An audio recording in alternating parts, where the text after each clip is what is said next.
The moment Derek Stone's hand brushed against mine while reaching for the coffee pot, I should have stepped back. Instead, I stayed perfectly still, letting our shoulders touch as he leaned closer than any married neighbor should. The kitchen felt electric with forbidden tension, and I was drunk on the attention I'd been craving for months. What I didn't notice was Nathan standing in the doorway, watching everything with those calculating eyes of his. "Thanks for helping me reach that, Derek," I said with a laugh that came out breathier than intended. He was standing so close I could smell his cologne, something woody and expensive that made my head spin. His property management job clearly paid well enough for the finer things. "Any time, Lyrian," Derek replied, his voice dropping to that low register that sent shivers down my spine. "You know I'm always here if you need anything." The double meaning hung in the air between us like smoke. I felt alive for the first time in months, maybe years. When was the last time Nathan had looked at me like Derek was looking at me now? When was the last time my husband had made me feel desired instead of just there? "Mom, where's my math homework folder?" Mila's voice cut through the moment like a knife. Our 8-year-old daughter appeared in the kitchen doorway, her dark hair messy from playing outside. "Check your backpack, sweetheart," I managed, stepping away from Derek just enough to look respectable. But not far enough. Never far enough. "I already did," Mila whined, then noticed Derek. "Oh, hi, Mr. Stone." "Hey there, kiddo," Derek said easily, that charming smile spreading across his face. "How's school going?" "Boring," Mila replied with the dramatic flair only an 8-year-old could muster. "Dad makes me do extra math problems every night because he says I need to strengthen my foundation or whatever." I rolled my eyes. "Your father thinks everyone should love math as much as he does." "Speaking of Nathan," Derek said, glancing around, "where's the man of the house?" "Grading papers in his office, as usual," I replied, unable to keep the slight bitterness out of my voice. High school algebra waits for no one, apparently. Derek chuckled, and the sound made my stomach flutter. "Well, their loss is my gain. I get to spend time with the most beautiful woman in the neighborhood." The compliment hit me like a drug. When was the last time Nathan had called me beautiful? When was the last time he'd even really looked at me, instead of threw me on his way to grade another stack of tests? "Derek," I said, trying to sound scandalized, but failing miserably. "You're terrible." "Terrible? I prefer honest," he replied, reaching past me again to set his coffee cup in the sink. This time, his hand deliberately brushed my lower back, and I didn't move away. That's when I saw him. Nathan stood in the kitchen entrance, his math teacher's posture rigid and his expression unreadable. How long had he been there? His dark eyes took in the scene, Derek's proximity, my flushed cheeks, the way we jumped apart like guilty teenagers. "Nathan," I said, my voice too bright, too loud. "I didn't hear you come in." "Obviously," he replied quietly. His voice was calm, measured, the same tone he used when explaining quadratic equations to confused sophomores. But something cold flickered behind his eyes. Derek cleared his throat. "Hey, Nathan. Just stopped by to borrow some sugar. Jocelyn's making cookies for the HOA bake sale." "Sugar," Nathan repeated, his gaze moving to the untouched sugar bowl, sitting on the counter, 3 feet away from where Derek had been standing. "I see." The silence stretched between us like a taut wire. Mila, sensing the adult tension she couldn't quite understand, grabbed her juice box and disappeared upstairs. "Smart kid." "Well," Derek said, suddenly seeming eager to leave, "I should get back. Thanks for the hospitality, Lyrian." He squeezed my shoulder as he passed, and I felt Nathan's eyes tracking the movement like a hawk watching prey. "Anytime," I replied, my voice steadier than I felt. After Derek left, Nathan and I stood in our kitchen, the heart of our home, staring at each other across a divide that felt wider than the Grand Canyon. "Nathan, Don't," he said quietly, holding up one hand. "Just don't." He turned and walked away, leaving me standing there with my heart pounding and my face burning with shame and defiance in equal measure. I heard his office door close with a soft click that somehow sounded louder than a slam. I should have followed him. I should have explained that it was innocent, that Derek was just being friendly, that nothing had happened. But the truth was, something had happened. Maybe not physically, but emotionally. The boundary had been crossed, and we both knew it. Instead, I poured myself another cup of coffee and tried to convince myself that Nathan was overreacting. So what if Derek had stood a little close? So what if we'd shared a moment? I was 34 years old, not dead, I deserved to feel attractive, desired, alive. That night, as I brushed my teeth before bed, I noticed the small red light on our hallway security camera, blinking steadily. Nathan had installed the smart home system last year, claiming it would help us keep track of Mila and monitor the house when we were away. I'd thought it was overkill then. Now, something cold settled in my stomach as I realized that camera had a perfect view of the kitchen. But Nathan wouldn't, would he? He was a math teacher, for God's sake. Methodical and boring and predictable. He graded papers and watched documentaries about ancient civilizations. He wasn't the type to spy on his own wife. I pushed the thought away and climbed into bed next to my husband, who was already asleep, or pretending to be. His breathing was too controlled, too even. But I didn't say anything. The next morning, Nathan was gone before I woke up, leaving only a note saying he had an early faculty meeting. Mila ate her cereal in unusual silence, shooting me worried glances when she thought I wasn't looking. "Is Daddy mad at you?" she finally asked. "Why would you think that, sweetheart?" He seemed sad last night, and he was on his computer really late. I got up to get water and saw the light under his office door. A chill ran down my spine. I'm sure he was just working on lesson plans. But even as I said it, I knew it wasn't true. Nathan never worked late on Sundays. He was religious about keeping weekends free for family time, or at least he used to be. Over the next few days, Nathan's behavior shifted in subtle but unmistakable ways. He was polite, even cordial, but there was a distance between us that felt calculated. He asked about my day, helped Mila with homework, did his share of household chores.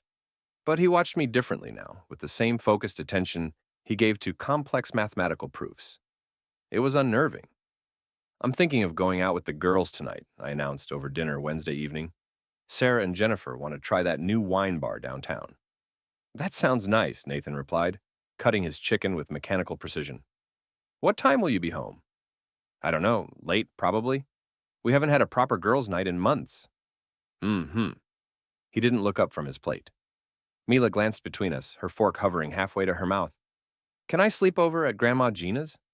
"Not tonight, sweetheart," Nathan said. "School night." "But you and Mom are being weird," she said with the brutal honesty of childhood. "It's uncomfortable." Nathan finally looked up, his expression softening as he focused on our daughter. "We're not being weird, Mila. Sometimes adults just need to work through things." "What kind of things?" "Adult things," I said quickly. "Nothing for you to worry about." But Mila was too smart for her own good, just like her father. She knew something was wrong, even if she couldn't put her finger on what. That evening, I did go out with Sarah and Jennifer, but I spent most of the time complaining about Nathan's recent coldness. "He's been acting so strange," I said, swirling the wine in my glass. "Like he's suspicious of something, but he won't just come out and say what." "Men are weird about communication," Sarah said sympathetically. She was recently divorced and had strong opinions about male behavior. "They bottle everything up until it explodes." "Maybe he's going through a midlife crisis," Jennifer suggested. "Didn't you say he's been working out more?" I frowned. "Has he? I hadn't noticed." "You should pay more attention to your husband," Jennifer said with a laugh, "before someone else does." The comment stung because it hit too close to home. When was the last time I'd really looked at Nathan? Not as the man who forgot to take out the trash or left his socks on the bedroom floor, but as the person I'd fallen in love with 12 years ago? I pushed the thought away and ordered another glass of wine. When I got home around 11, the house was dark, except for the glow coming from under Nathan's office door. I paused in the hallway, considering whether to knock, but decided against it. If he wanted to sulk, that was his choice. The next morning, I woke to find Nathan already in the kitchen, making coffee and packing Mila's lunch with his usual efficiency. "Sleep well?" he asked without looking at me.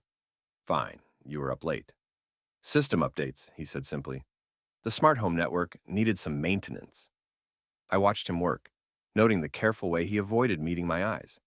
"Nathan, about the other day." "Which day would that be?" His voice was neutral, almost curious. "You know which day, with Derek, in the kitchen." "Ah." He sealed Mila's sandwich in a baggie with methodical precision. "What about it?" His calmness was infuriating. I wanted him to yell. to accuse me of something, to give me a reason to fight back. Instead, he was treating me like a student who'd given an incorrect answer, with patient, detached disappointment. It wasn't what it looked like, I said. What did it look like? The question caught me off guard. I, what do you mean? I mean, what did it look like to you? Because from where I was standing, it looked like our married neighbor was standing inappropriately close to my wife, and my wife was enjoying it. Heat flooded my face. That's not, we were just talking. Talking requires words, Lyrian. What I saw was body language. You're being ridiculous. Derek is just friendly. Friendly. Nathan repeated the word, like he was testing its weight. Is that what we're calling it? What else would we call it? For the first time since the kitchen incident, Nathan looked directly at me. His dark eyes were steady, analytical, and completely unreadable. I suppose that depends on how often Derek has been friendly when I'm not around. My blood turned to ice. What's that supposed to mean? It means, Nathan said, shouldering his work bag, that I've become very interested in patterns lately. Mathematical sequences, data points, the kind of information that tells a story when you know how to read it. He kissed Mila goodbye and left for work without another word, leaving me standing in our kitchen with a growing sense of unease. That afternoon, I called my mother. Nathan's being impossible, I complained, pacing around the living room while Mila played in her room. He's acting like I committed some terrible crime. What exactly happened, sweetheart? Mom's voice was sympathetic, as always. Vivian Marl had never been Nathan's biggest fan, claiming he was too stuffy for her free-spirited daughter. Nothing happened.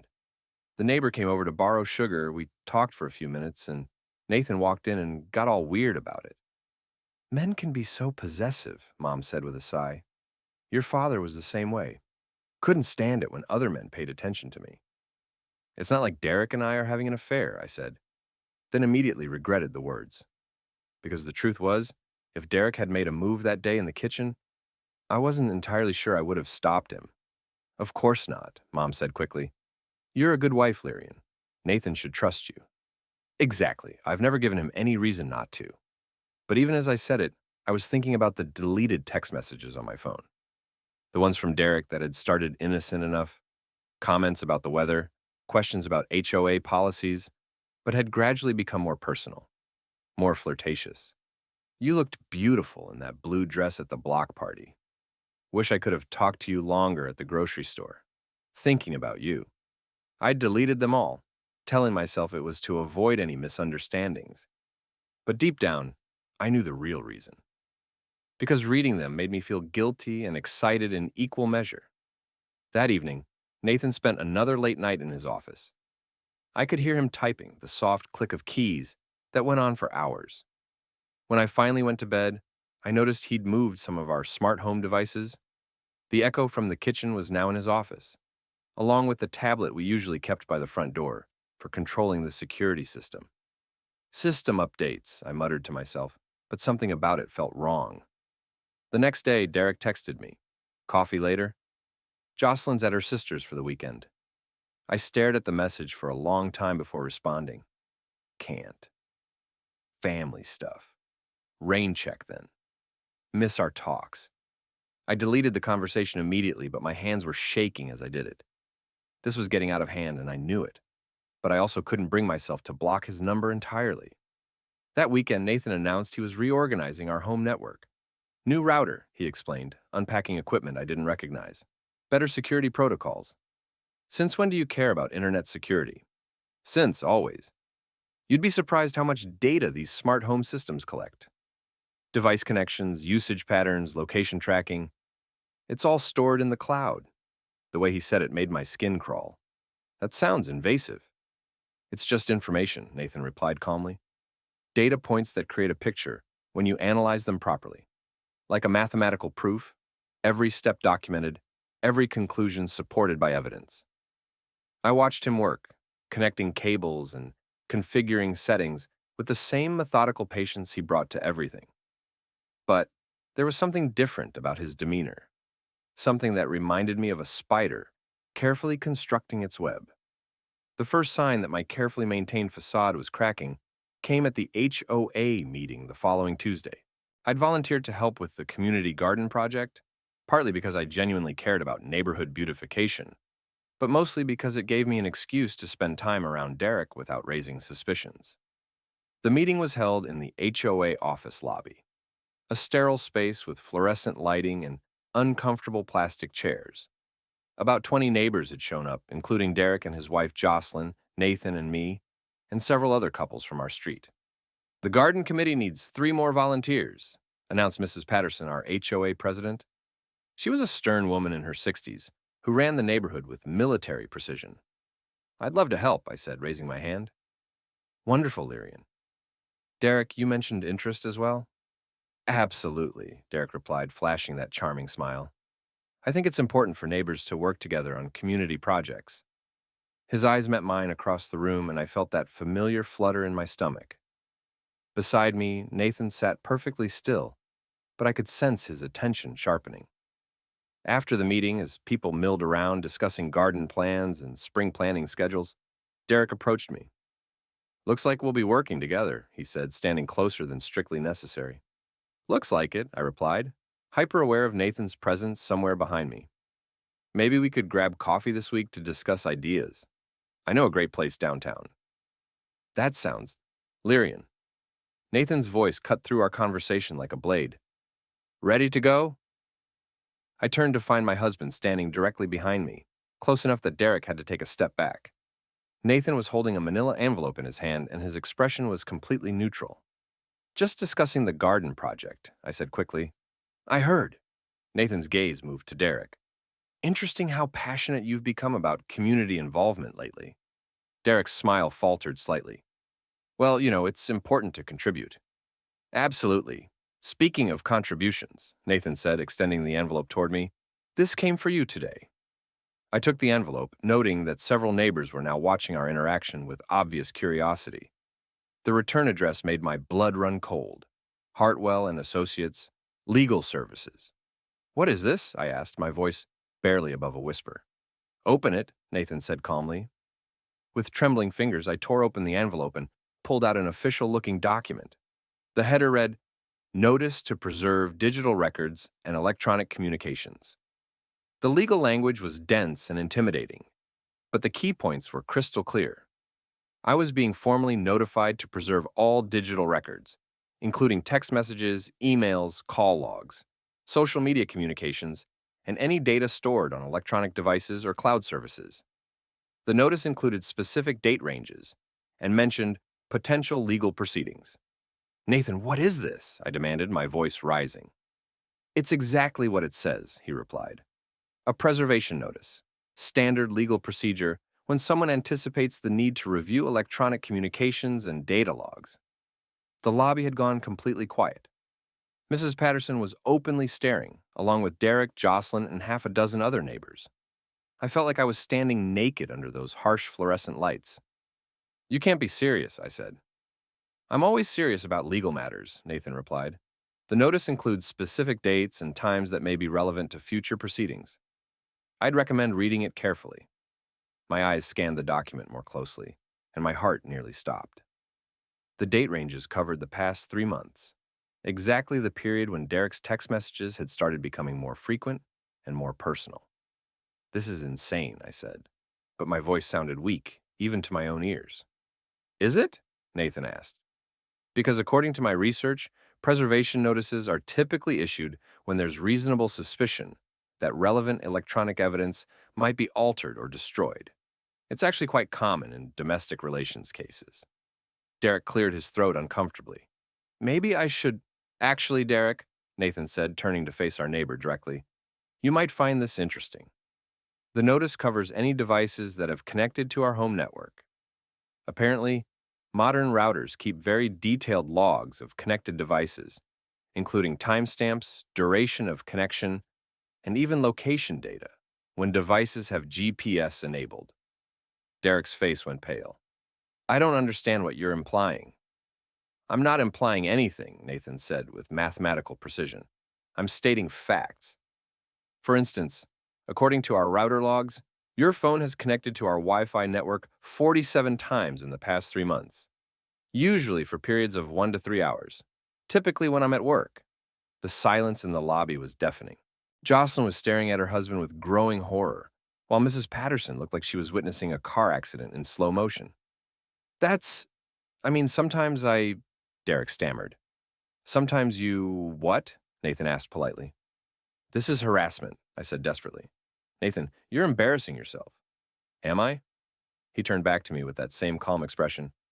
Because I have to admit, I found the data patterns quite fascinating. Mathematical relationships, you might say. For example, there's a strong correlation between Derek's device presence in our home and the deletion of text messages from your phone. I felt the walls closing in around me. You've been spying on me? I've been analyzing data from our own home network. Data that's automatically collected by systems we both agreed to install. Nothing illegal or invasive about it, just information that was already being recorded. Mrs. Patterson stepped forward, clearly uncomfortable with the public nature of this domestic drama. Perhaps this conversation should continue in private? Actually, Nathan said, I think transparency is important in situations like this, especially when they involve community members who've been, shall we say, overly involved in our family's private affairs. He reached into his jacket and pulled out another envelope, this one addressed to Derek. Derek Stone, Nathan said formally, you're also receiving a preservation notice.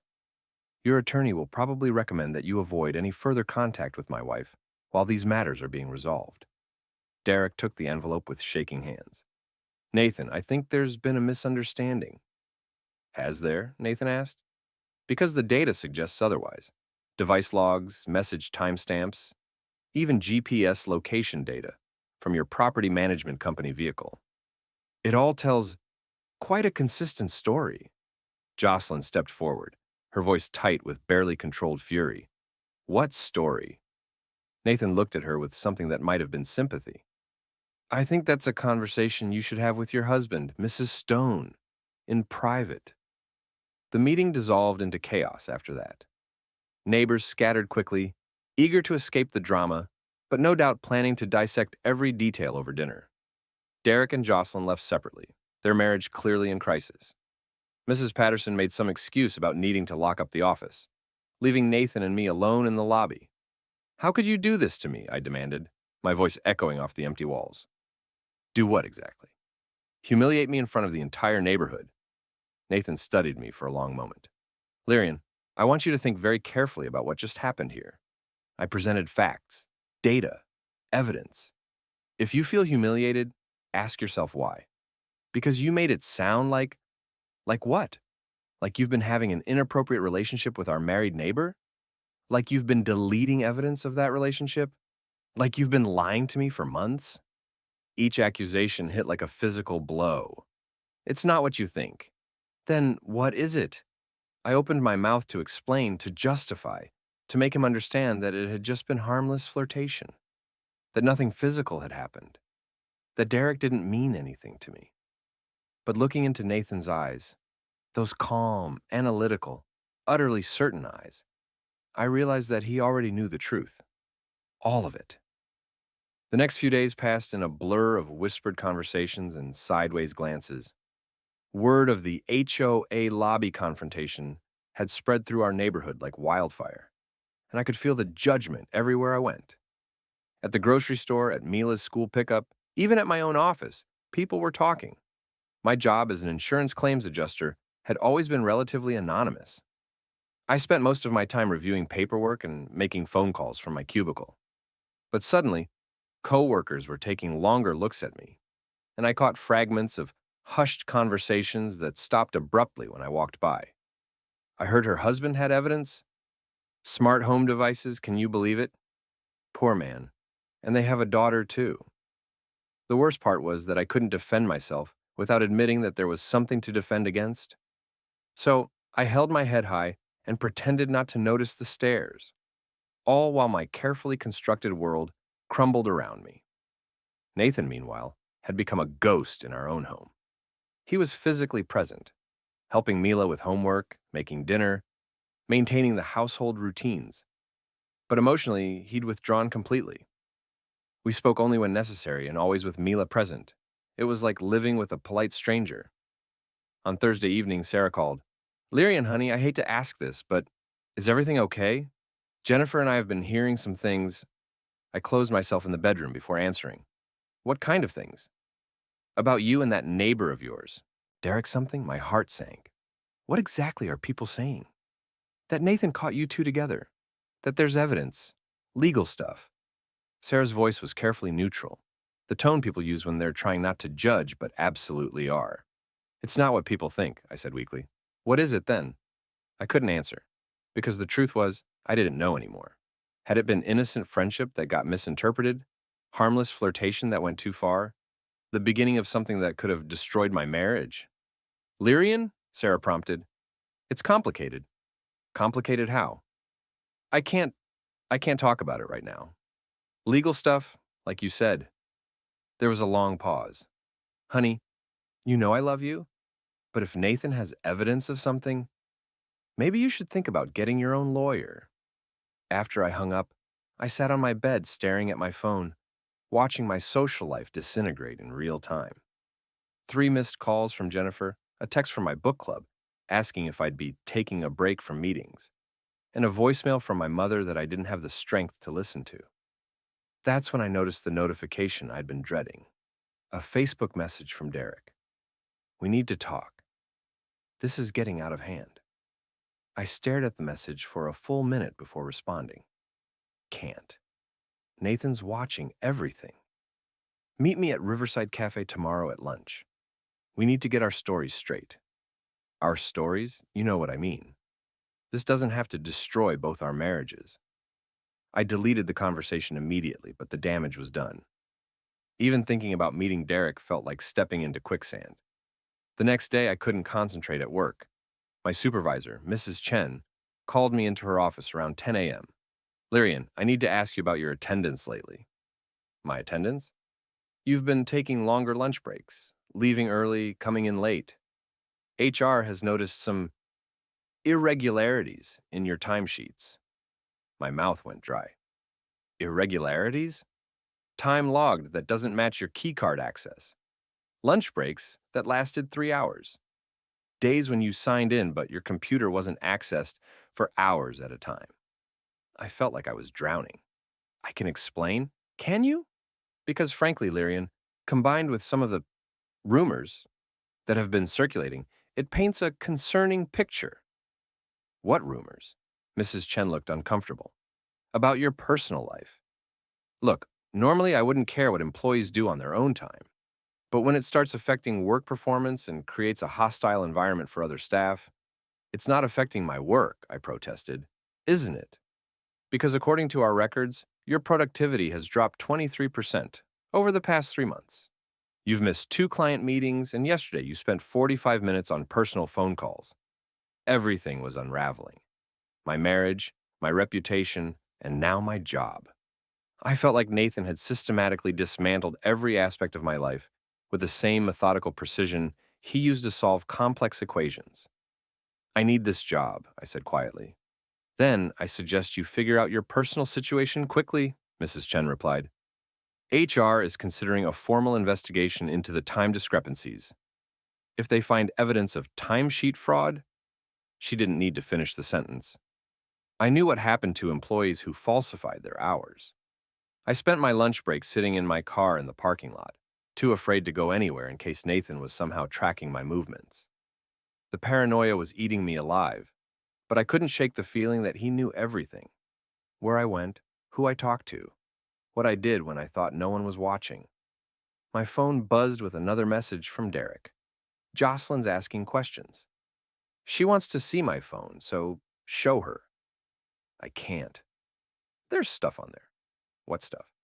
Photos, messages. You know, my blood turned to ice. What photos?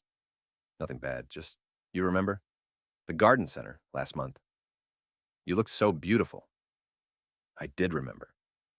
Derek had insisted on taking a picture of me next to a display of roses, claiming it was for the HOA newsletter. But the way he'd looked at me, the way he'd positioned the shot. Delete them. Already tried. They're backed up to the cloud automatically. Jocelyn has access to the account. I wanted to scream. Every digital footprint, every electronic trail, every piece of evidence I thought I'd erased was coming back to haunt me. Nathan hadn't just been collecting data, he'd been building a case, piece by piece, with the patience of someone who understood that the truth always leaves traces. That evening, I found Nathan in his office, surrounded by printouts and folders organized with military precision. "We need to talk," I said. He looked up from his work, and I saw something in his eyes I'd never seen before. Not anger, not hurt, but cold, calculating certainty. "Do we? This has gone far enough. You're destroying my life." "Am I?" He gestured to the papers spread across his desk. "Because from where I'm sitting, it looks like you destroyed your own life. I'm just documenting the process." I moved closer and saw what he'd been working on. A timeline. Dates, times, locations, all cross-referenced with phone records, GPS data, and what looked like security camera screenshots. It was like looking at my own life dissected and laid out like a biology experiment. "You're sick," I whispered. "I'm thorough," Nathan corrected. 17 years of teaching high school has taught me the importance of showing your work. Every conclusion needs to be supported by evidence." "What conclusion?" He stood up and walked to a filing cabinet, pulling out a thick folder labeled with my name. "The conclusion that my wife has been having an emotional and potentially physical affair with our married neighbor for approximately 3 months. The conclusion that she's been lying to me, deleting evidence, and manipulating situations to spend time with him. The conclusion that she's committed timesheet fraud at work to facilitate this relationship." Each word hit like a hammer blow. "You don't understand." "I understand perfectly," Nathan said. "I understand that Derek's phone connected to our Wi-Fi network 47 times when I wasn't home. I understand that your location data shows visits to his property management office that coincide with deleted text messages. I understand that you've been photographed together at locations you never mentioned visiting." He opened the folder and pulled out a series of printed photos. Me and Derek at the garden center, at a coffee shop downtown, in the parking lot of a restaurant I'd claimed to visit with girlfriends. "Where did you get these?" "Security cameras are everywhere, Lyrian. Traffic lights, parking lots, business entrances. Amazing what you can access with a simple public records request." I sank into a chair, overwhelmed by the scope of his investigation. "Why? Why what? Why go to all this trouble? Why not just ask me?" Nathan looked at me with something that might have been pity. "Because I'm a math teacher, Lyrian. I know the difference between what people say and what the data shows. And the data doesn't lie."